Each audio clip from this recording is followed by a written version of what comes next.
I'm Alan Matthews, and I'm rocking.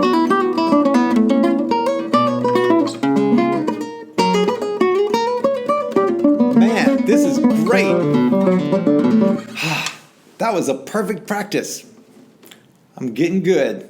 Was that a good practice? I don't know, but it was fast. In this video, we're going to talk about the dangers of speed in our classical guitar practice. If you enjoy this video, please subscribe, and then you can watch more of them. All right, let's talk it. So first off, talking about speed on classical guitar, how fun is that? Speed is fun. Fast is fun. Speed is wonderful. Speed is a great gauge to see how well we're doing technically. So if we can play something really fast, really clean, then we have reached a particular point of technical proficiency. And so it's undeniably a good thing to be able to play fast. The question is, what's bad about playing fast? Or what are the dangers of playing fast all the time? And there are legion. But the main one is that speed creates the illusion of perfection. So I was obviously just joking around in the intro, playing that and just being really sloppy and saying it was great. Well, that's actually what happens when we're playing fast. When we go fast, it glosses over all of the small imperfections, the rhythmic hiccups, because we don't really remember what comes next, and so then once we remember, then we start speeding up again. So rhythmic inconsistency, we can be going.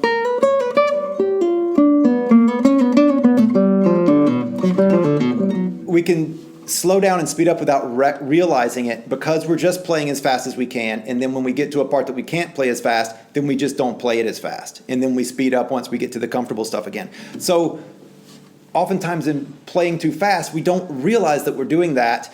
It gets in our ear as being correct that way, and then we put in rhythmic funkiness and, you know, speeding up, slowing down, surging, dragging. We do all that and we don't hear it anymore because we've been doing it so much. We think it's right. It sounds right in our ear because it's comfortable to us and we've heard it so many times. So that's one of the dangers. Another one is that we just don't solve the problems. If you trip on a spot,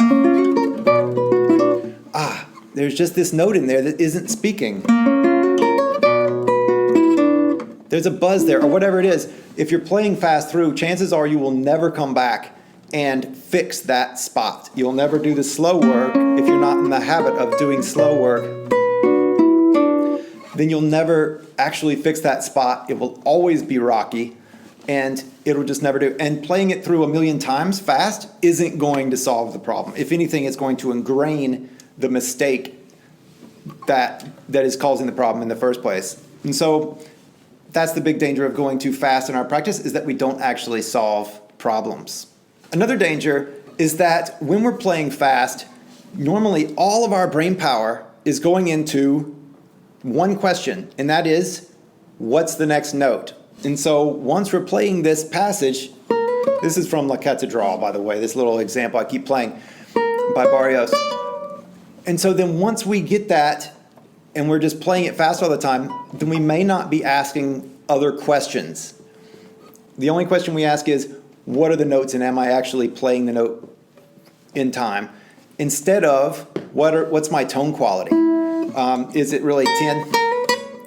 What is the consistency of the notes? How am I phrasing this? What is the expression behind it? Do I want to get louder here? Do I want to get softer here? What's going on with this? Is there some sort of rhythmic inflection I need to put? Is there should it be, should there be an accent on the downbeats?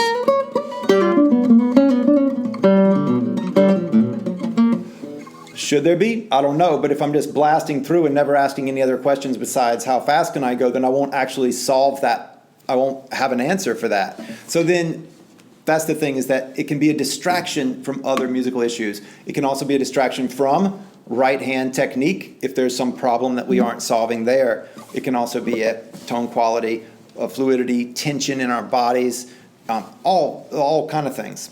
There could even be note issues, and I'll just mention this. When we're playing fast, we'll oftentimes make a mistake over and over, and we won't even realize that we have a wrong note in there, or that we're leaving out a complete bar, or something like that, because we're just blasting, charging right ahead. And the last one I'll mention here is that speed is a limited metric. And so I started out this video by saying speed is great and fast is fun. And it's a really great metric to see how technically proficient am I. Can I play my scales at this speed? Can I play this piece up to speed? But it is very limited. It's one tool in a big box of tools, in a big chest of tools. It is just one thing. And so if we put all of our attention onto speed, then yes, we will get that one thing up, but we'll be leaving all these other things on the table. And there are other things in practice, such as musical expression, such as tone quality and stuff. All these nuances can be much more personally rewarding than speed to work on. So getting something very expressive and making it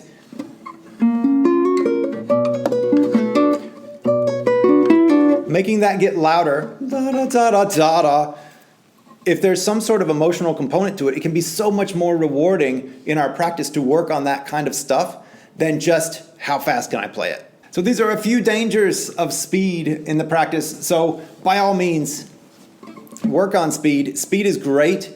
Speed is wonderful, but also do other things. Slow practice is a gift, and training our focus and our attention to find the details, the very small details of notes connecting and things being expressive, this is where it's at as well. So even it out instead of just playing fast. All right, have fun, take care, please subscribe to this channel, and I will see you shortly.